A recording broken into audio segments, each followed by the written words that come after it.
পৃথিবীর এই পরিস্থিতিতে যদি সামান্যতম বিবেক থাকে ভাইয়া, কমপক্ষে তোমরা ছেলেদেরকে বলি বাবা, যদি ন্যূনতম বিবেক থাকে তাহলে আল্লাহকে মানো। এটা নূহ নবীর ঘটনা না, এটা মুসা নবীর ঘটনা না, বরং এই মুহূর্তের রানিং পৃথিবীতে এই মুহূর্তের জলজ্জান্ত ঘটনা যে মুসলমানের উপরে এইভাবে জুলুম হচ্ছে। আমার ভাই, আমার মা, আমার বোন এভাবে আহাজারি করতেছে। একটি অঞ্চলের সমস্ত মুসলমান তাদের বসত বিটার শেষ চিহ্নটাও মিশায় দিছে। এমন যে জাতির, সেই জাতির আরেক অংশ দিন রাত মোবাইল টিপতেছে, নাচ গান দেখতেছে, এটা মানায় না। প্রিয় ভাই, এটা মানায়। তোমার মায়ের কান্না দেখে তুমি নারী দেখবা, ছবি দেখবা, এটা ইনসাফ না। তোমার বোনের এত বড় বেইজ্জতি দেখে, আহাজারি দেখে, 6 বছরের 3 বছরের বাচ্চার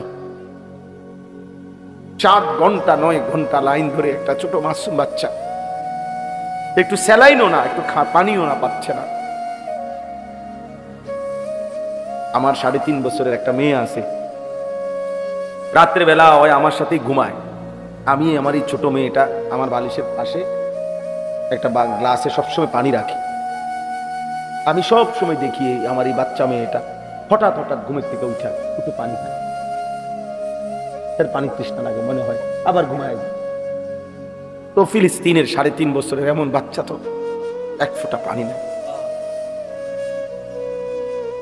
আমি রাতের 3:30 বাজে গেলেও আমার মেয়েটা সজাগ থাকে আমার জন্য, কসম আল্লাহ। 3টা 2টা বাজে তো আমি আসলে আমার বুকে জড়াইয়া ঘুমায়। তো ফিলিস্তিনের 3 বছরের বাচ্চা মেয়ে, বাচ্চা ছিল, তার বাবা কোথায়, তার মা?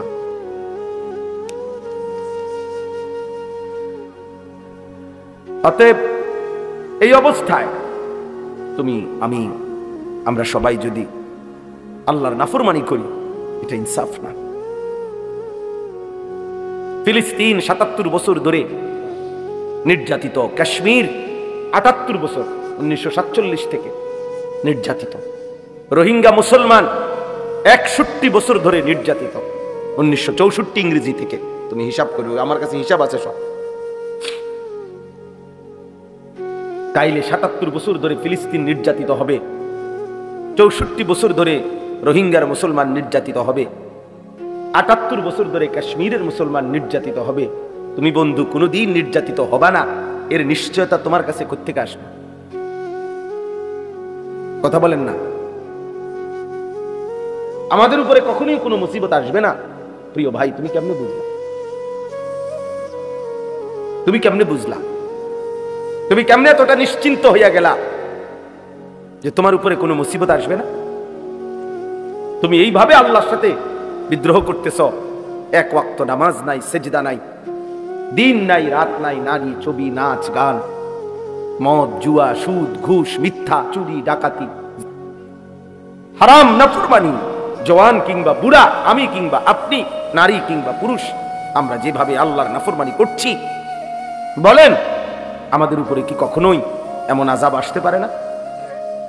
মনে রাখবেন, রাসূলুল্লাহ সাল্লাল্লাহু আলাইহি ওয়াসাল্লাম বলছেন, যে ব্যক্তি কোনো দ্বীনি মজলিসে ফাঁকা জায়গা দেখলো, অতঃপর নিজে পূর্ণ করলো, আল্লাহ তাআলার আশ্রয়ে, কুদরতি কোলে সে আশ্রয় নিল। এটা একদম বুখারী শরীফের হাদিস। মান রাআ ফুরজাতান ফাজালাসা ফিহা ফাকাদ আওয়া ইলাল্লাহ। অনেক বড় ফজিলত। এজন্য ফাঁকা জায়গা দ্বীনি মাহফিলে, দ্বীনি মজমায় পূরণ করে বসা খুব নেকি। আরেকটা ছোট্ট অনুরোধ হলো, তোমরা ছেলেরা কেউ হাতে ধরা যে মোবাইল, এটি নামায় ফেলো, বন্ধ করে ফেলো। এমনি শোনো, আমি বললাম এই হাতে ধরে মোবাইল রেকর্ড করো না, ভিডিও করো না, এটা একদম বন্ধ করে দাও দোস্ত, আল্লাহর বাস্তে। আমরা মনোযোগ দিয়ে আল্লাহর কথা শুনি, অল্প একটু সময় আল্লাহর কথা যে যতটা মহব্বতের সাথে দিল থেকে শুনে, আল্লাহ তার জিন্দেগি বদলায়। কিছুটা যদি পরিবর্তন না হয় কারোই, তো কি শুনলাম আর কি বললাম, আমারই বলার লাভ কি, তোমার আপনাদেরই শোনার লাভ কি? যে যেমন আছি এমনই যদি থেকে যাই, বছরের পর বছর, দিনের পর দিন, তো বলেই কে, শোনেই কে, কার জন্যই বলে, এটা ভাবা উচিত। আল্লাহর কথা তো পরিবর্তনের জন্য, সেটা যদি মোটেই না হয়, কারো যদি বিবেক না নড়ে, কারো যদি জিন্দিগি না বদলায়, তো এই মাহফিলগুলোর অর্জন কি? এতে অর্জনটা কি? কোথাও কম হইল, কোথাও বেশি হইল, তো কোথাও 10 লাখ লোকে হইল, তো কি হইল এতে? কোন মাহফিলে যদি 50,000 লোক হয়, তাহলে ওই মাহফিলের সবার কবর রাজা মাপত, বলেন না? তাহলে দেখার বিষয় তো হলো কারো দিল বদলাইলো কিনা, কারো জিন্দিগি বদলালো কিনা, কারো ভিতরে ফিকির আসছে কিনা, অনুভূতি জাগলো কিনা, এটা দেখার বিষয়। এটাই যদি না হয়, তো শুনলামই কি, বললামই কি, কার জন্য বললাম, কেন বললাম? এই জন্য দোস্ত, সবার এটা উচিত। মোবাইল ধরে রাখলে হাতে দিল জমে না, দিল জমে না। লুকাইয়া কৌশল করা, হ্যাঁ, ছবি উঠানোর, ভিডিও করার কোনো দরকার নেই। এমনি শোনো, নিজের ভালোর জন্য, নিজের কল্যাণের জন্য। আমাদের প্রত্যেকে একটা জিনিস মনে রাখা দরকার, আমরা শেষ পর্যন্ত কিন্তু একাই।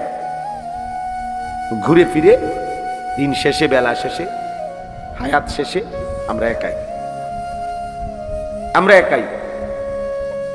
এজন্য আমাদের একাই আমাদেরকে আল্লাহর সামনে দাঁড়াইতে হয়।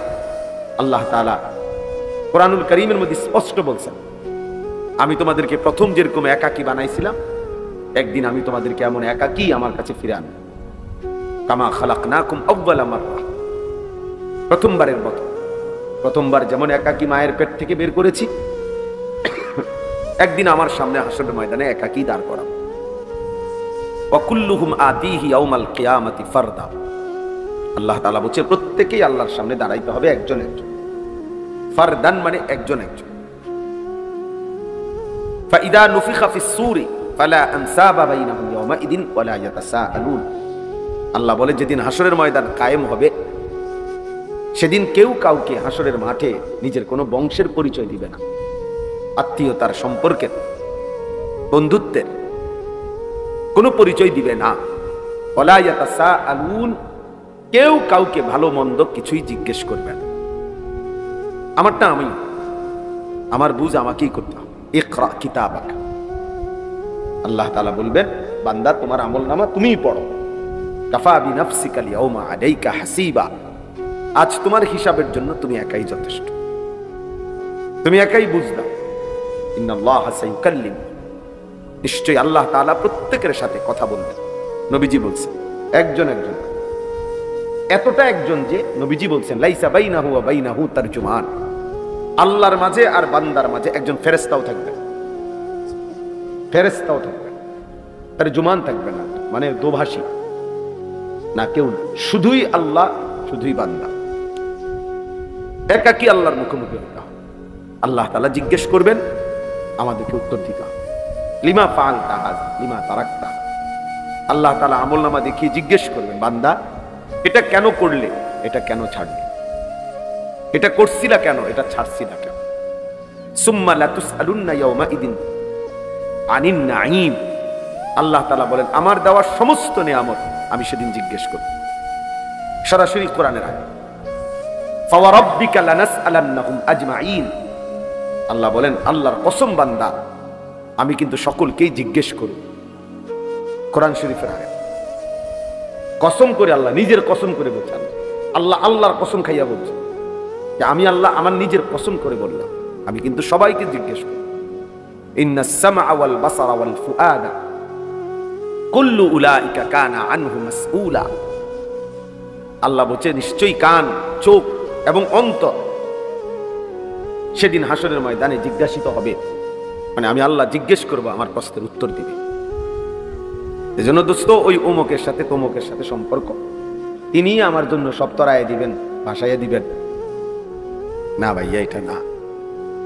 আপনাকে হিসাব দিতে হবে, আপনাকে একাকী প্রশ্নের উত্তর দিতে হবে, আপনাকে একাকী আল্লাহ তাআলার মুখোমুখি হইতে হবে। সুপারিশ মানে নাজাত না, একটা জরুরি কথা, মনোযোগ দিলে বুঝবেন। ফিতনা করার দরকার নেই, এমনি বুঝতে শিখেন নিজের ভালোর জন্য।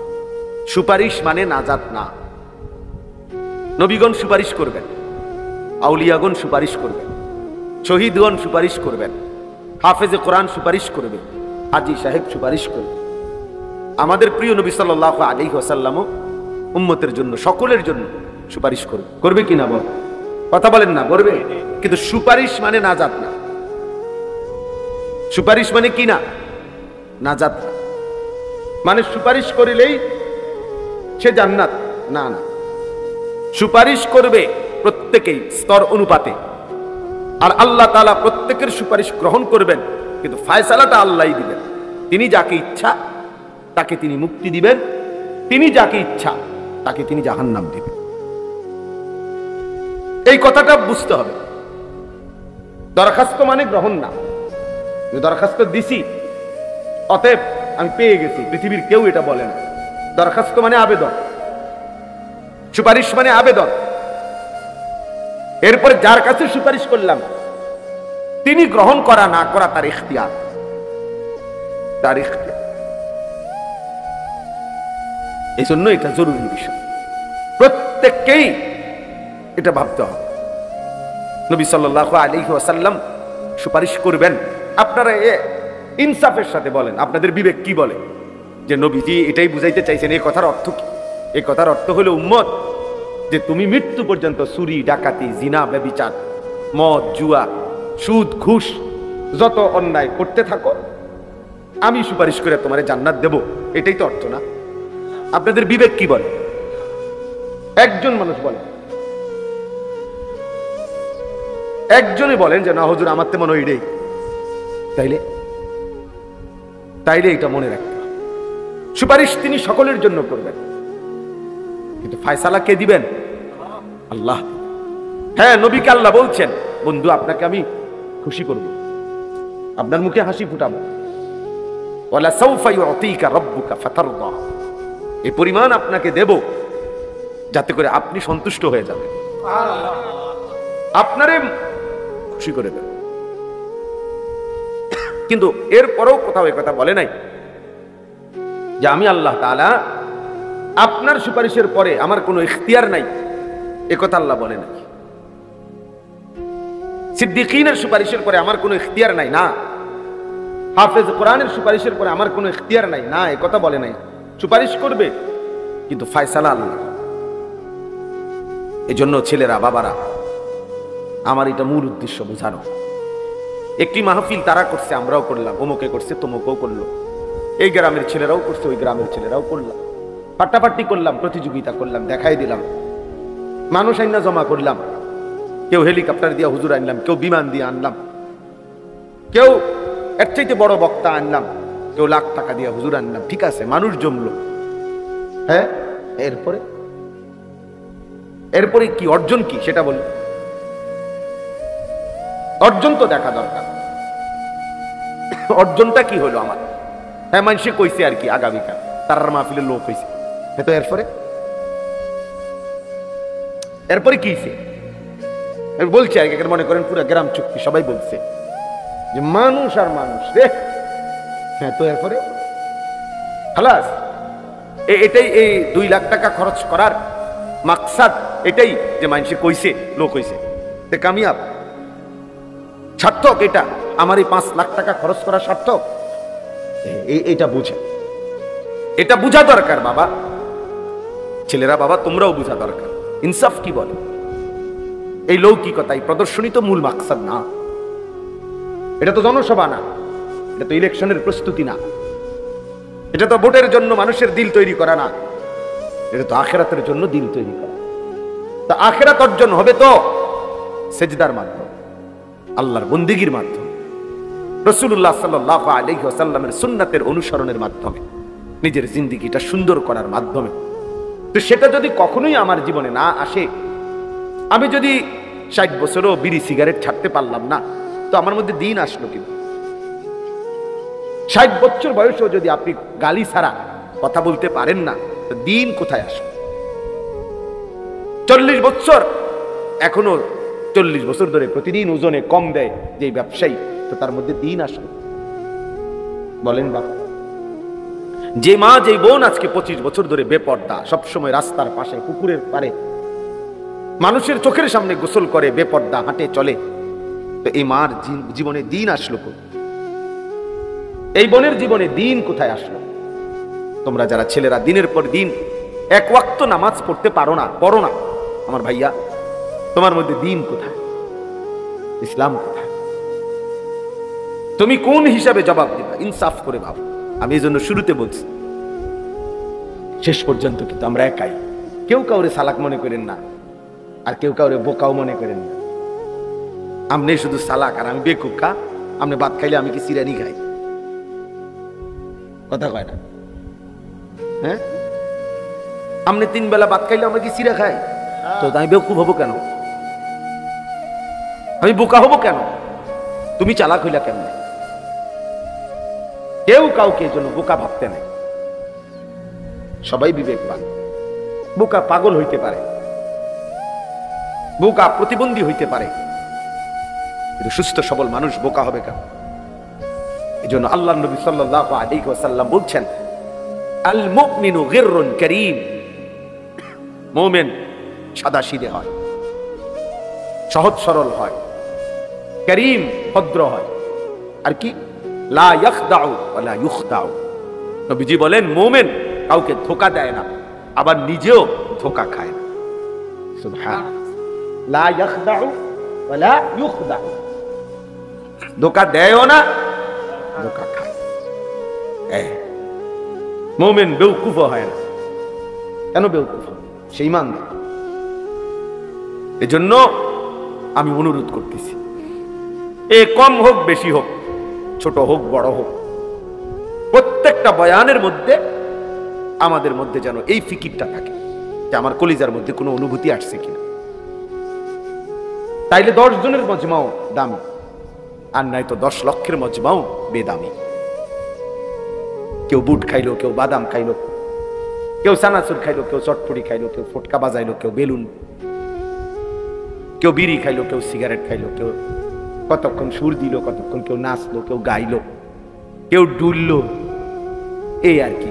তারে নারে করে শেষ হয়ে গেল। যার যে মতো। আগের মতোই ফজরের নামাজে মুসল্লি নাই, আগের মতোই বাজারের কোনো ব্যবসায়ীর জীবনে পরিবর্তন নাই, কারো আখলাকের মধ্যে ছিটে ফোটা কোনো পরিবর্তন নাই। তাহলে এই ওয়াজ, এই নসিহত, এই বয়ান তার জন্য আল্লাহ আমাদেরকে বুঝার তৌফিক দান করেন। আমিন। কোরআনুল কারীমের মধ্যে আছে আল্লাহ তাআলা রমজান মাস দিয়েছেন। আল্লাহ নিজে বলছেন, বান্দা, 2টা বিশেষ উদ্দেশ্যে আমি রমজান দিয়েছি। এক, লাআল্লাকুম তাত্তাকুন, যেন তোমাদের একটি পূর্ণ মাস রমজান, রহমত, মাগফিরাত, নাজাত, এত বড় শ্রেষ্ঠতম মাস পেয়ে যেন তোমরা প্রত্যেকেই মুত্তাকি হইতে পারো, গুনাহ থেকে বাঁচবার একটা হিম্মত যেন আসে। হিম্মত, আল্লাহর ইবাদত করার যেন একটা জজবা আসে। এত বড় রমজান আমি হায়াত পাইলাম, যা আর মিথ্যা বলবো না, আর চুরি করবো না, আর হারাম খাবো না, আর নামাজ ছাড়বো না। এ আল্লাহ বলে আমি চাচ্ছিলাম এটা, এতগুলো রহমত দিলাম, মাগফিরাত দিলাম, নাজাত দিলাম, 70 গুণ নেকি বাড়ায় দিলাম, জান্নাতের দরজা খুলে দিলাম, জাহান্নামের দরজা বন্ধ করে দিলাম, শয়তানগুলো শেকলে বন্দি রাখলাম, হ্যাঁ, রহমত, মাগফিরাত, নাজাত দিয়ে পূর্ণ করে দিলাম, সবে কদরের মতো 1000 মাসের চাইতে শ্রেষ্ঠতম দামি রাত দান করলাম, ইতিকাফের মতো তৌফিক দিলাম। এত কিছুর বিনিময়ে একটা মাস শেষ হইল, আমরা প্রত্যেকের চেহারা, সুরত, চলা ফেরা, আচরণ, উচ্চারণ যেটা যেমন ছিল যদি ওই রকমই থাকে, এই রমজান কারু ফিরিয়ে গেল। বল, আমার কথাটা বুঝছি নি ছেলেরা? বাবা তোমরা বুঝছো নি? বাপ, আমার বাবা বুঝতে শিখো। তাইলে বাপ, এই রোজাটা কারু ফিরিয়া গেল। এই রোজা রাইখা রোজা রাখলাম, তারাবি পড়লাম, ইফতার করলাম, সাহরি খাইলাম, কই আমার আচরণের মধ্যে কোনো পরিবর্তন হলো না কেন? মান লাম ইয়াদা কাওলা যুর ওয়াল আমালা বিহি ফালাইসা লিল্লাহি হাজাতুন আন ইয়াদা তাআমাহু ওয়া শারাবা। নবীজি বলেন, মিথ্যা বলা, মিথ্যা আচরণ, মিথ্যা সাক্ষ্য, মিথ্যা যাবতীয় কাজ যে ছাড়তে পারলো না, এমন ব্যক্তির খাবার থেকে বিরত থাকা আর পানীয় থেকে বিরত থাকার কোনই প্রয়োজন আল্লাহর কাছে নাই। ফালাইসা লিল্লাহি হাজাতুন, আল্লাহর কাছে এর 2 পয়সার কোনো দাম নাই। নবীজি সাল্লাল্লাহু আলাইহি সাল্লাম বলছেন, আপনারা কত শুনছেন ওয়াজে। রমজানের শেষ দিন নবীজি মিম্বরের উপরে দাঁড়িয়ে আমিন বলছে 3 বার। শুনছেন না এই ওয়াজ? এটা কথা বলেন না, ইমাম সাহেবের কাছে শুনছেন না? তো এর মধ্যে জিব্রাইল বলছে নবীজিকে একটা কথা হলো এই যে, ইয়া রাসূলুল্লাহ, রমজান যে পেল অথচ গুনাহ মাফ করাইতে পারলো না। আল্লাহ তাআলা আদখালাহুল্লাহুন নার, এমন নাফরমানকে আল্লাহ জান্নাত জাহান্নামে প্রবেশ করাবেন। ওয়া আবআদাহুল্লাহ, আল্লাহ তাআলা তার রহমের নজর থেকে তাকে দূরে সরিয়ে দেবেন। অভিশপ্ত ওই জীবন, ফেরেশতা যেন তার উপরে লানত দিছে যে তোর উপরে আল্লাহর লানত পড়ুক, রমজানের মতো এত বড় মাস পেয়েও তোর কোনো পরিবর্তন নাই, খোদার গজব পড়ুক তোর উপরে, আল্লাহর লানত পড়ুক তোর উপরে, আল্লাহর লানত। এত বড় রমজান পেয়েও একটা মিথ্যা বলা ছাড়তে পারলি না নাফরমান, নতুন করে নামাজ পড়া শিখলি না নাফরমান, কোনো কিছুই কোনো পরিবর্তন, চুল আগের মতো, প্যান্ট আগের মতো, জামা আগের মতো। আহা অসভ্যতা, নোংরামি, অস্থিরতা, নারী, ছবি, জিনা, ব্যভিচার, মদ, জুয়া, সুদ, ঘুষ, ওজনে কম দেওয়া, গালি, বিড়ি, সিগারেট, টেলিভিশন, নাটক, সিনেমা, যার যেটা আগের মতোই। রমজানে কি অর্জন হলো বাবা? একটা ছেলে ভাই, সবাই একসাথে বদলায় না, আমরা জানি সবাই একসাথে বদলাবে না, একজন হলে একজনই ভাই। নবীজি তো বলছেন, এটা জিব্রাইল বলছে, লানত ওই ব্যক্তির উপর রমজান পেয়েও যে জীবনটা বদলাইতে পারবে। যেমন মনে করেন হজে গিয়েও যার জীবন বদলাইল না, আল্লাহর ঘর দেখা, নবীর রওজা দেখা, তো তার পরিবর্তন আর কি দিয়ে হইব বলে? এজন্য আমরা কিতাবে পড়ছি কোন ব্যক্তির হজ কবুল হয়েছে কিনা এটার একটা বাহ্যিক প্রমাণ আছে, সব কিতাবে আছে কথা। উলামায়ে কেরাম, মুহাদ্দিসিনে কেরাম বলছেন এটার একটা বাহ্যিক নমুনা আছে। নমুনাটা কি? যে ব্যক্তির হজ্জের আগের আচরণ আর হজের পরের আচরণ পরিবর্তন বোঝা যায়। দেখা গেছে লোকটা আগে চা দোকানে আড্ডা দিত, বিড়ি খাইতো, সিগারেট খাইতো, গালিগালাজ করতো, টেলিভিশন দেখতো, নাচ গান দেখতো, সুদ খাইতো, ঘুষ খাইতো, কিস্তি নিত, হারামের সাথে ছিল। আলহামদুলিল্লাহ এখন হজের থেকে আইসা সব ছেড়ে দিছে, নামাজ রোজা করে, তাসবিহ তেলাওয়াত করে, বুঝাই যায় চেহারা। তো উলামায়ে কেরাম বলেন এটা প্রমাণ করে যে আল্লাহ তাআলা তার হজ কবুল করছে, কারণ তার মধ্যে কি হয়েছে? পরিবর্তন হয়েছে। কথাটা বুঝছেন কিনা বলেন? তাহলে রমজানেরও তো একটা উদ্দেশ্য আছে। আল্লাহ তাআলা আমাদেরকে একটা মাস যে খাদ্য পানীয় স্ত্রী মিলন থেকে দিনের বেলা বিরত রাখলেন, এর কি কোনো উদ্দেশ্য নাই? সেই উদ্দেশ্য কই? সেই উদ্দেশ্য কই? তোমাদের ছেলেদের চেহারা দেখলে বলো বাবা পরিবর্তন কোথায়? রমজান পেয়ে পূর্ণ 1 মাস রোজা রেখেও কেন নামাজ পড়তে পারলা না? কেন পারলাম? রমজানের ওই দেখেন মোবাইল ধরেই রাখছে। কিছু এত অসভ্য, কিছু ছেলে এরকম এত বেদ্যপ, মানে কলিজার ভিতরে যার মোবাইল ঢুকে গেছে, এই অসভ্যর পরিবর্তন কঠিন। ওর কথা হইলে হুজুর তোমার বাপ না তোমার আব্বাইও যদি কয় আমি ছাড়তাম না মোবাইল। মোবাইল আমার প্রাণ, মোবাইল আমার প্রাণ ভ্রমরা। এই ভ্রমরা যদি টিপ দেয়, আগে শুনছি গল্প ছোটবেলায়, রাক্ষসের প্রাণ ছিল কিসে? ভ্রমরার ভিতরে। যে আমরা ছোটবেলায় গল্প শুনতাম না, ওই ভ্রমরা যদি কি টিপ দিয়ে মাইরা লায়, তাহলে রাক্ষস কি হয়ে যাবে?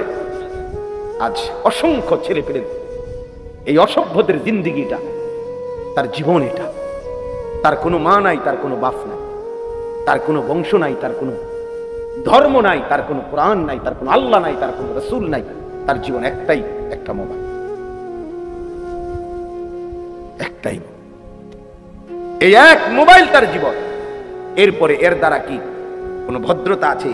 মানুষ কি মনে করে, মানুষ আমাকে কেমন জানে, কিচ্ছু আমার দরকার না। আমি মোবাইল চালাইতে পারতেছি, নারী, ছবি, অশ্লীল দৃশ্য, এমবি আছে, চার্জ আছে, খালাস, নেট আছে।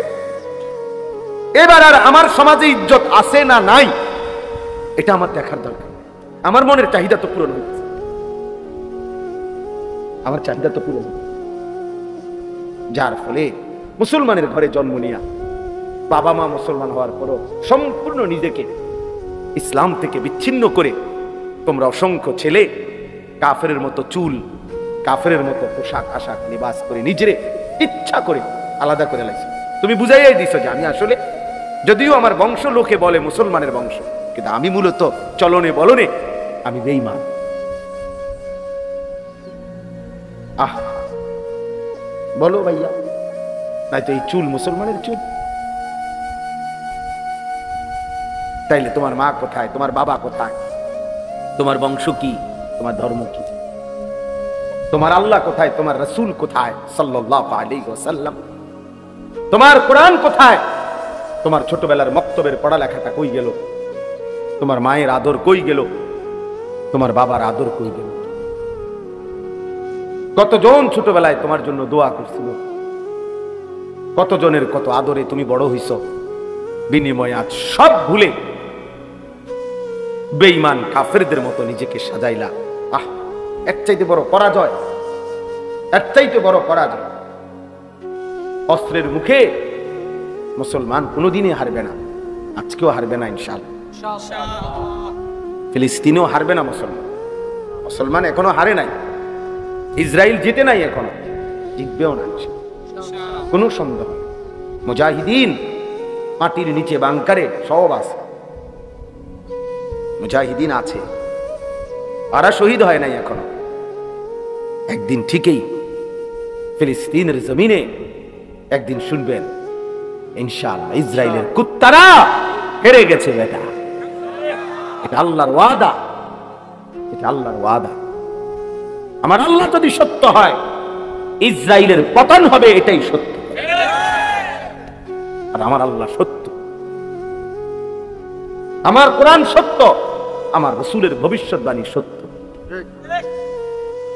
এই ইহুদি কুত্তারা এই পর্যন্ত চূড়ান্ত কখনোই জিতে নাই। এরা মদিনায় ছিল, বনু নজির হেরে গেছে। এরা বনু কাইনুকা ইহুদি গোত্র মদিনায় ছিল, হেরে গেছে। এরা বনু কুরাইজা মদিনায় ছিল, হেরে গেছে। এরা খায়বারে আশ্রয় নিছিল, সেখানেও হেরে গেছে। হযরত ওমরের জামানায় পুরা আরব সীমানা থেকে আখরিজুল ইয়াহুদা মিন জাজিরাতিল আরব, আরব সীমানা থেকে ওমর রাদিয়াল্লাহু তাআলা আনহু বের করে দিয়েছে, ওদেরকে বের করে দিয়েছে। ওরা কোথাও কোন জায়গায়, পৃথিবীর কোথাও এই ইহুদি কুত্তারা চূড়ান্ত ভাবে বিজয়ী হিসাবে কখনোই কোথাও এই পর্যন্ত দাঁড়াইতে পারে নাই, এবারও পারবে ইনশাআল্লাহ। এবারও বাকি কথা হইল প্রত্যেকের পতন সমান না, এটা একটা সহজ হিসাব মনে রাখবেন। নূহ আলাইহিস সালামের কওম আল্লাহ তাআলা যতদিন পরে ধ্বংস করছে, লূত আলাইহিস সালামের কওম এতদিন পরে ধ্বংস করছে। ফেরাউনের পতন হইছে যত বছরে, নমরুদের পতন এত বছরে হইছে না। কথা বুঝছেন, হিসাবটা বুঝছেন?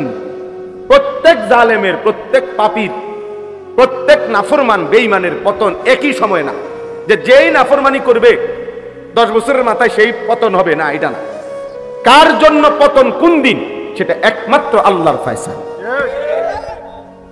কেউ 70 বছর, কেউ 700 বছর পরে হোক, যেহেতু 950 বছর পরেও জালেমের বেঈমানের পতন হইছে নূহ নবীর কওমের, তাইলে ফিলিস্তিনের উপরে জুলুম করতেছে ইসরায়েলের বেঈমানরা আজকে 77 বছর, 1948 সাল থেকে আজকে 77 বছর, এখনো 950 বছর হয় নাই। তো 950 বছর নূহ নবীর কওম জালেমরা জমিনে অহংকার করছে, আস্ফালন করেছে। 950 বছর নূহ নবী জুলুমের শিকার হয়েছে, নূহ আলাইহিস সালাম। কিন্তু এরপরও একদিন ঈমানের বিজয় হয়েছে, একদিন ঠিকই বেঈমান হেরে গেছে।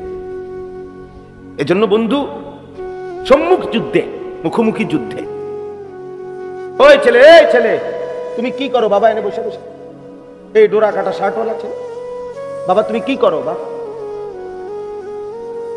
আস্তাগফিরুল্লাহ। তার পুরা মনোযোগ হয় মোবাইলের দিকে, নয়তো তার ব্যক্তিগত কোনো ফিকির। আস্তাগফিরুল্লাহ। তোমার কাজ থাকলে চলে যাও বাবা,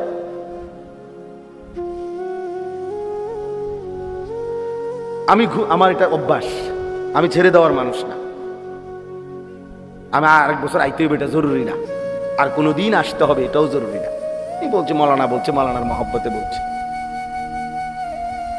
একবার সুযোগ একবারই বলো, আমি যদি আরেকবার হায়াত না পাই, আমি যদি আরেকবার হায়াত না পাই। এই জন্য বললাম সম্মুখ যুদ্ধে, মুখোমুখি লড়াইয়ে 1450 বছরে কোনোদিন মুসলমান হারে নাই। এটা ইতিহাস, এটাই ইতিহাস, এটাই ইতিহাস। এখনো পারবে। এ বম্পিং শেষ করতেছে না, মুসলমানের তাজা খুন ঝরছে, কিন্তু মাটির নিচে মুজাহিদ ঠিকই আছে, ঠিকই আছে। আল্লাহর ফয়সালা কিভাবে বিজয় হবে সেটা মালিক যখন দেখাবে, তখন 2 2 4 ঠিকই মিলে যাবে, মিলে যাবে। দুপুরবেলা কেমনে ভাগবে এটা মালিক যেমনি সাজাইয়া রাখছিল, যখন দৌড় দিছে তোর সবাই দৌড় দিল। আমরা কোনো কেউ বুঝছি না। হ্যাঁ, 5ই আগস্ট কেমনে দৌড় দিবে আমরা কেউ হিসাবে মিলছিল না, যে বাঁচবো কেমনে, যাইবো কেমনে, কি হইব কেউ জানছে না। রক্তই শুধু ঝরছিল। কিশোর যুবক তখন রক্তই দিচ্ছিল, ছাত্র জনতা তখন স্লোগানে মুখর করে দিছিল, তাজা খুন দিচ্ছিল। মনে হচ্ছিল কি হবে না হবে। ঠিকই মালিকের ফয়সালা যখন হয়েছে, তো গোটা পৃথিবী দেখছে জালেমের পতন কেমনে হয়েছে। এটাই সত্য। সিরিয়ায় 52 বছরে চাইতে বেশি বাপ পুত দুইজনে মিলে জুলুম করছে। হ্যাঁ, এই বাশার আল আসাদ আর তার বাবা দুইজনে মিলে সিরিয়ার 5 লক্ষ ইমানদার মুসলমানকে শহীদ করছে। জানো মিয়া, অসংখ্য নারী, লাখো নারী ধর্ষিতা হয়েছে। ছোট মাসুম বাচ্চা 16 বছর হয়ে গেছে, এই জন্মের পর থেকে 16 বছর 18 বছর পর্যন্ত জেলখানাতেই বড় হয়েছে। যেদিন জেলখানা থেকে বের হয়েছে, তো সেদিন হয়তো 16 বছর 18 বছর। হ্যাঁ, এই 8ই ডিসেম্বর ঠিক এই বাশার আল আসাদ পতন হয়ে গেছে। তাইলে কারো পতন 16 বছরে হইতে পারে, কারো পতন 54 বছরে হইতে পারে, কারো পতন 950 বছরে হইতে পারে, কারো পতন 400 বছর পরে হইতে পারে। তাহলে ইসরায়েলের পতনও হবে, ইহুদি কুত্তাদের পতন হবে। কিন্তু আমি বন্ধু বলতেছি, আমার যে কথাটা, সম্মুখ যুদ্ধে মুসলমান বিজয়ী হবেই হবে ইনশাআল্লাহ। কিন্তু এই সাংস্কৃতিক যুদ্ধ, মনস্তাত্ত্বিক যুদ্ধ, এই আমাদের লেবাস, পোশাক, চলা ফেরা, আচরণ, উচ্চারণ, আখলাক, তাহজিব, তামাদ্দুন, এই পরাজয়, আমাদের এই ব্যর্থতা, এটা কিন্তু অনেক দিন ধরে চলতেছে। আমাদের এটা কিন্তু বড় লজ্জার বিষয়। আমরা না খাইয়া মরে যাইতে পারতাম, কিন্তু আমরা বেঈমানের মতো সাজবো কেন? আমি প্রয়োজনে না খেয়ে মরে গেলাম, ইমানদারের রক্ত কোনোদিনও বিফলে যায় না। মুমিনের প্রতি ফোঁটা রক্তে জান্নাতের হুরেরা হাসতে থাকে। কোরআন শরীফে আছে দোস্ত, সূরা ইয়াসিনের মধ্যে ওই একজন ইমানদার 3 জন রাসূলের কাছে, যিনি একজন কালেমা পড়ছে, ওই 3 জন রাসূলকে যখন পুরা জাতি ঘেরাও করে মেরে ফেলবে, ঘেরাও দিছে, তখন একজন মাত্র ইমানদার আইসা 3 জন নবীর পক্ষে, রাসূলের পক্ষে কথা বলছে। ওয়াজাআ মিন আকসাল মাদিনাতি রাজুলুন ইয়াসআ ক্বালা ইয়া কওমি ইত্তাবিউল মুরসালিন। তখন আমি সংক্ষেপে বলতেছি, ওই এলাকার লোকেরা ওই রাসূলদেরকে ছেড়ে এই একজন ইমানদারকে ঘেরাও দিয়া মারতে মারতে ওনাকে শহীদ করে ফেলছে। কিন্তু আল্লাহর কসম, কোরআন শরীফে আছে, সরাসরি সূরা ইয়াসিনের আয়াত, সূরা ইয়াসিনে আছে এটা। আল্লাহ তাআলা ঠিক মৃত্যুর মুখ, শাহাদাতের পূর্ব মুহূর্তে ওই একজন ইমানদারের জন্য আল্লাহ ফেরেশতাকে বলছে, ফেরেশতা আমার জান্নাত তার সামনে নিয়ে ধরো, যা ফেরেশতা যা যা। ফেরেশতা আয়েশা তার জান্নাতটা সামনে আইনা এই শাহাদাতের মুহূর্তে ফেরেশতা বলছে কিলা দুখুলিল জান্নাহ, এই আল্লাহর বান্দা জান দে জান্নাতে ঢোক। নাকি উদখুলিল জান্নাহ, উদখুল। আরে এখন ঢোক বেটা। ওরা মনে করতেছে তোরে মারতেছে, না ফেরেশতা বলতেছে আমি তোকে জান্নাতে রিসিভ করলাম। উদখুলিল জান্নাহ। ক্বালা ইয়া লাইতা কওমি ইয়ালামুন। ওই ঈমানদার তখন শেষ মুহূর্ত বলছে, হায় আমার জাতি, তোমরা যদি বুঝতা যে তোমরা তো আমাকে মারো নাই, বরং তোমাদের এই মারার বরকতে আল্লাহ আমারে মেরে মাফ করে দিছে আর আমারে সম্মানিত বান্দাদের অন্তর্ভুক্ত করে দিছে। বিমা গফারানি রব্বি ওয়া জাআলানি মিনাল মুকরামিন। আমারে মাফ করে দিছে আল্লাহ, আমার রক্তের ফোঁটায় আমার জিন্দেগীর গুনাহ মাফ।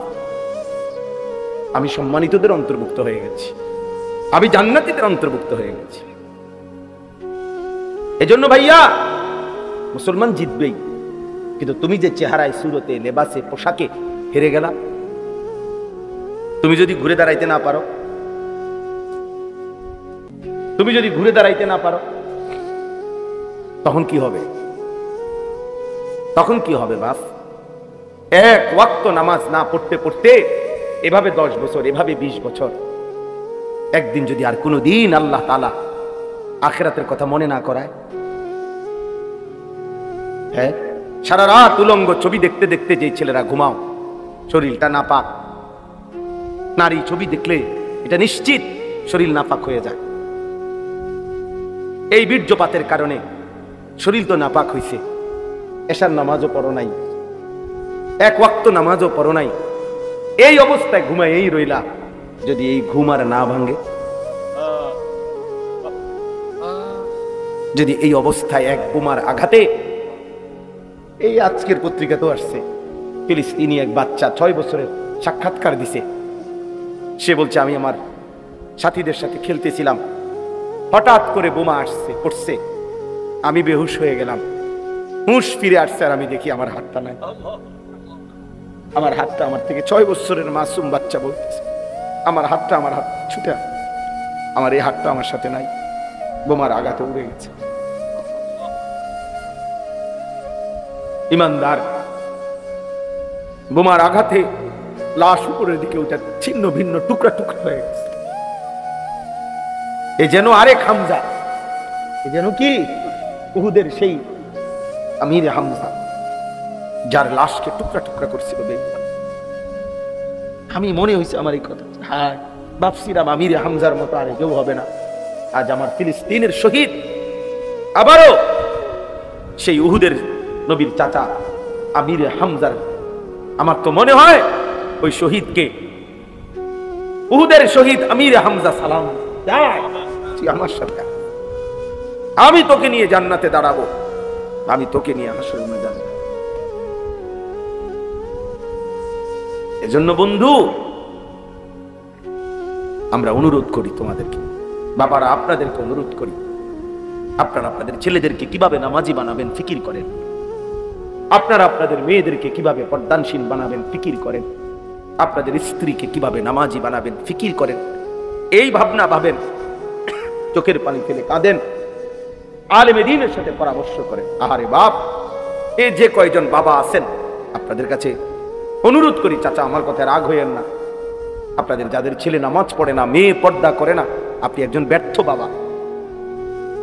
আপনি এই খাট পালন সোফা ফার্নিচার দেখাইয়া মুসলমানের কোনো সফলতা নাই। একজন মুসলমান শুধু তার 60 বছরের পরে এই বাড়ি দেখাইলো, বিল্ডিং দেখাইলো, 10 শতক জমি দেখাইলো, সোফা ফার্নিচার দেখাইলো, এর মধ্যে মুসলমানের জন্য কমপক্ষে যাররা পরিমাণ কোনো কি নাই, কৃতিত্ব নাই, এর মধ্যে মুসলমানের কোনো কৃতিত্ব নাই। মুসলমানের কৃতিত্ব ঈমান, মুসলমানের কৃতিত্ব তাকওয়া। আমাদের বাংলাদেশের বর্তমান জাতীয় মসজিদের খতিব যিনি হযরত মাওলানা আব্দুল মালিক সাহেব দামাত বারাকাতুহুল আলিয়া, উনি বলছেন, ওনার এক লিখনির মধ্যে আছে যে সৌদি আরবে একজন ইঞ্জিনিয়ারের সাথে দেখা হয়েছে, তো ওই ইঞ্জিনিয়ার সাহেব বলছে, হুজুর আজকে 70 বছর যাবত আমাদের ফ্যামিলির ঐতিহ্য, ওই ইঞ্জিনিয়ার আরব দেশের যে আজকে 70 বছর যাবৎ আমাদের ফ্যামিলির ঐতিহ্য যে এই ফ্যামিলির ছেলে মেয়ে যেই এই পৃথিবীতে ভূমিষ্ঠ হয়েছে এমন প্রত্যেকেই আমাদের ফ্যামিলির গত 70 বছরের সকলেই হাফেজ।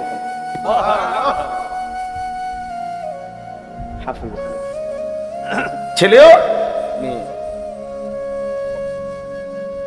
হাফেজ করা, তাহলে এটা বলার মতো কিছু, কি বলেন, এটা একটা বলার মতো জিনিস। শেখুল হাদিস আল্লামা আজিজুল হক রাহমাতুল্লাহ আলাইহি তার ছেলে মেয়ে নাতি নাতি সব হাফেজে কোরআন, কসম আল্লাহ সব হাফেজে কোরআন। এই যে আমাদের আলোর মিনার, সাহসের বাতিঘর, যে কথা বললে বাঘের গর্জন হয়, যিনি দাঁড়াইলে মিছিল হয়, যিনি হাঁটলে আন্দোলন হয়, তিনি আল্লামা মামুনুল হক। মামুন কথা বললে গর্জে ওঠে। ওনার ফ্যামিলি, ওনার আব্বাই শেখুল হাদিস আল্লামা আজিজুল হক, ওনারা সব হাফেজ। আপনি এখন গিয়ে জিজ্ঞেস করেন। এই জন্য বললাম বাবা, এটা বুঝতে শিখেন, বুঝতে শিখেন, ভাবতে শিখেন। আপনার আমার জিন্দেগির সফলতা, আমার ছেলেগুলো নামাজ পড়ে, আমার মেয়েরা পর্দা করে, আমার নাতি নাতি সবাই আল্লাহর কোরআন পড়তে পারে, আমার ঘরে ফজরের নামাজ আদায় করে সবাই, এটাও বলার মতো কোনো বিষয়। খাট বানাইছেন, সোফা বানাইছেন, তিনি কীর্তেন কোন মানুষ, কীর্তেন কোন, কীর্তেন আমি প্রায় বলি এই কথাটা। এক চাচা আমার একদিন কইছিল, হুজুর আল্লাহ রহমতে 4টা রুম দিয়ে একটা ঘর করছি, দোয়া করেন, 2টা বাথরুম দিছি ভিতরে, বাথরুম দি শুদ্ধ টাইম, আল্লাহু আকবার, নারায়ে তাকবীর, বাথরুম উদ্ধার কপাল, কপাল ওনার বাপ দাদার কপাল, বাথরুমে উদ্ধার টাইলস লাগাইছে, এর চাইতে বড় সফলতা জীবনের আর কি হইতে পারে। আমি বললাম, চাচা কপাল আমনের কত বড় সৌভাগ্য, আজকে আমনে এবং আমনের জিপুত নাতি নাতনি টাইলসের মধ্যে মোতেন, আল্লাহ পাক কত বড় নিয়ামত দান করছেন। আমনের পূর্বপুরুষ মাটিতে মুতছে না, আগের ওলারা তো কি মাটিতেই ভেসা করছে, এখন আমনে এবং আমনের পরবর্তী জেনারেশন এখন থেকে টাইলসে মুতবে, এর চাইতে বড় সৌভাগ্য জীবনের অর্জন আর কি হইতে পারে?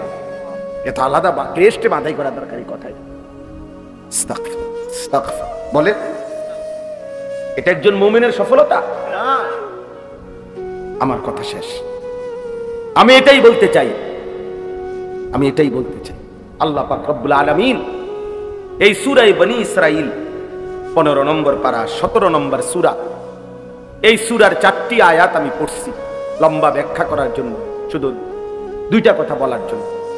এখানে এই 4টি আয়াতের মধ্যে আল্লাহ তাআলা একটা কথা বলছে যে, বন্ধু আপনি আমারে 3টা জিনিস, নবীজিকে আল্লাহ বলছে 3টা জিনিস আপনি আমারে বুঝাইয়া দেন, আর হকের বিজয় আমার থেকে বুঝে নেন। বুঝিনি সহজ বাংলা কথা? 3টা আমল আপনি আমারে শতভাগ বুঝাইয়া দেন, আর আমি আল্লাহ থেকে হকের বিজয় বাতিলের পরাজয় এটা বুঝে নেন। 3টি আমল হলো, আকিমিস সালাতা লিদুলুকিশ শামসি ইলা গাসাকিল লাইলি ওয়া কুরআনাল ফাজর ইন্না কুরআনাল ফাজরি কানা মাশহুদা। সহজ কথা হইল, ব্যাখ্যা ছাড়ার জন্য বলতেছি অল্প কথায়, অর্থ হইল ফজর সহ 5 ওয়াক্ত নামাজ। কি সহ? বিশেষ করে ফজর 5 ওয়াক্ত নামাজ আপনি আমারে বুঝাই দেন। ফজর সহ 5 ওয়াক্ত নামাজ। কি সহ? আবার বলেন। এইভাবে কোরআন শরীফের আয়াত এটা। 2, অমিনাল লাইলি ফাতাহাজ্জাদ বিহি নাফিলাতান লাক আসা আন ইয়াবআসাকা রাব্বুকা মাকামাম মাহমুদা। অর্থ হইল রাত্রি গভীরে তাহাজ্জুদ নামাজ। 5 ওয়াক্ত নামাজের অতিরিক্ত আর একটা নফল বিশেষভাবে আমারে বুঝাই দেন, নফল নামাজ, সেটা হলো তাহাজ্জুদ, রাতের গভীরের তাহাজ্জুদ। আর 3 নাম্বার, ওয়াকুর রব্বি আদখিলনি মুদখালা সিদকিন ওয়া আখরিজনি মুখরাজা সিদক ওয়াজআলনি মিন লাদুনকা সুলতানান নাসীরা। সংক্ষেপ কথা হলো দোয়া। সংক্ষেপ কথা হলো কি? দোয়া। বেশি বেশি দোয়া করেন। 5 ওয়াক্ত নামাজ ফজর সহ আদায় করেন, রাত্রি গভীরে তাহাজ্জুদ পড়েন, বেশি থেকে বেশি কি করেন। এরপরেই ৪র্থ নম্বর আয়াতে আল্লাহ বলেন ওয়াকুল জা আল হক, এরপরেই কইলাম আমনে কইবেন যে জা আল হক, হক চলে এসেছে, ও জাহাকাল বাতিল, বাতিল ভাগ্যে গেছে, বাতিল পলাই। ইন্নাল বাতিলা কানা যাহুকা, নিশ্চয়ই বাতিলের পতন অবশ্যম্ভাবী হবেই হবে। ইন্না, নিশ্চিত আল্লাহ বলছে দুশ্মন হেরেই যাবে, বাতিল হেরেই যাবে, হেরেই যাবে। এজন্য দোস্ত আমার, বন্ধু আমার, ছেলেরা আমার, আমি অনুরোধ করছি বাবা, পৃথিবীর এই পরিস্থিতিতে যদি সামান্যতম বিবেক থাকে ভাইয়া, কমপক্ষে তোমরা ছেলেদেরকে বলি বাবা, যদি ন্যূনতম বিবেক থাকে তাহলে আল্লাহকে মানো। এটা নূহ নবীর ঘটনা না, এটা মুসা নবীর ঘটনা না, বরং এই মুহূর্তের রানিং পৃথিবীতে এই মুহূর্তের জলজ্জান্ত ঘটনা যে মুসলমানের উপরে এইভাবে জুলুম হচ্ছে। আমার ভাই, আমার মা, আমার বোন এভাবে আহাজারি করতেছে। একটি অঞ্চলের সমস্ত মুসলমান তাদের বসত বিটার শেষ চিহ্নটাও মিশায় দিছে। এমন যে জাতির, সেই জাতির আরেক অংশ দিন রাত মোবাইল টিপতেছে, নাচ গান দেখতেছে, এটা মানায় না। প্রিয় ভাই, এটা মানায় না। তোমার মায়ের কান্না দেখে তুমি নারী দেখবা, ছবি দেখবা, এটা ইনসাফ না। তোমার বোনের এত বড় বেইজ্জতি দেখে, আহাজারি দেখে, 6 বছরের 3 বছরের বাচ্চার 4 ঘন্টা 9 ঘন্টা লাইন ধরে একটা ছোট মাসুম বাচ্চা একটু স্যালাইনও না, একটু পানিও না পাচ্ছে না। আমার 3.5 বছরের একটা মেয়ে আছে, রাত্রে বেলা ওই আমার সাথেই ঘুমায়। আমি আমার এই ছোট মেয়েটা আমার বালিশের পাশে একটা গ্লাসে সবসময় পানি রাখি। আমি সব সময় দেখি আমার এই বাচ্চা মেয়েটা হঠাৎ হঠাৎ ঘুমের থেকে উঠা একটু পানি খায়, তার পানি তৃষ্ণা লাগে মনে হয়, আবার ঘুমায়। তো ফিলিস্তিনের 3.5 বছরের এমন বাচ্চা তো 1 ফোঁটা পানি নেই। আমি রাতের 3:30 বাজে গেলেও আমার মেয়েটা সজাগ থাকে আমার জন্য, কসম আল্লাহ। 3টা 2টা বাজে তো আমি আসলে আমার বুকে জড়ায় ঘুমায়। তো ফিলিস্তিনের 3 বছরের বাচ্চা মেয়ে, বাচ্চা ছিল, তার বাবা কোথায়, তার মা?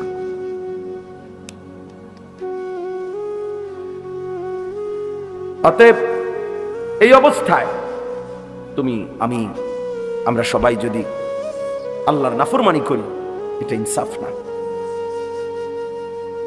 ফিলিস্তিন 77 বছর ধরে নির্যাতিত, কাশ্মীর 78 বছর 1947 থেকে নির্যাতিত, রোহিঙ্গা মুসলমান 61 বছর ধরে নির্যাতিত 1964 ইংরেজি থেকে। তুমি হিসাব করো, আমার কাছে হিসাব আছে সব।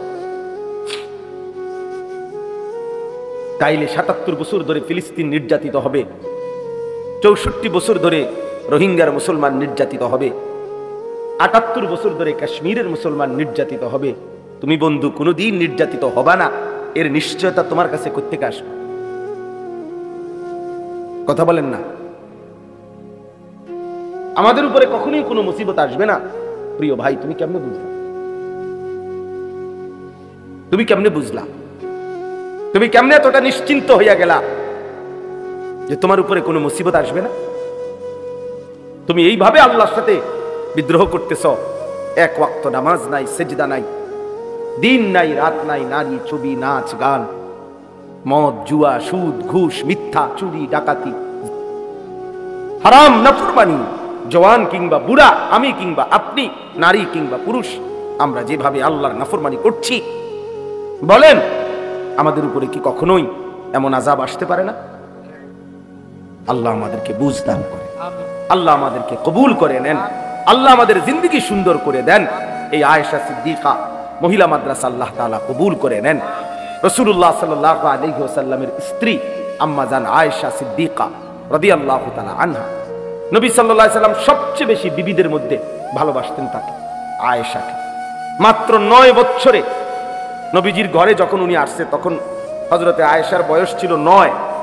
নবীজি সাল্লাল্লাহু আলাইহি সাল্লাম যখন ইন্তেকাল করছেন তখন ওনার বয়স হলো 18, মানে আয়েশা। তাহলে উনি নবীজির কাছে ছিলেন কয় বছর? বরাবর 9 বছর। এই 9 বছরে তিনি রাসূলুল্লাহ সাল্লাল্লাহু আলাইহি সাল্লাম থেকে এই পরিমাণ হাদিস শিখছেন, এই পরিমাণ দ্বীন শিখছে, কোরআন এবং সুন্নাহ, যে সমস্ত সাহাবীদের মধ্যে সবচেয়ে বেশি হাদিস বর্ণনাকারী সাহাবীদের তালিকায় 2 নাম্বার, সেকেন্ড এই আয়েশা। সব পুরুষ পিছে হালাই,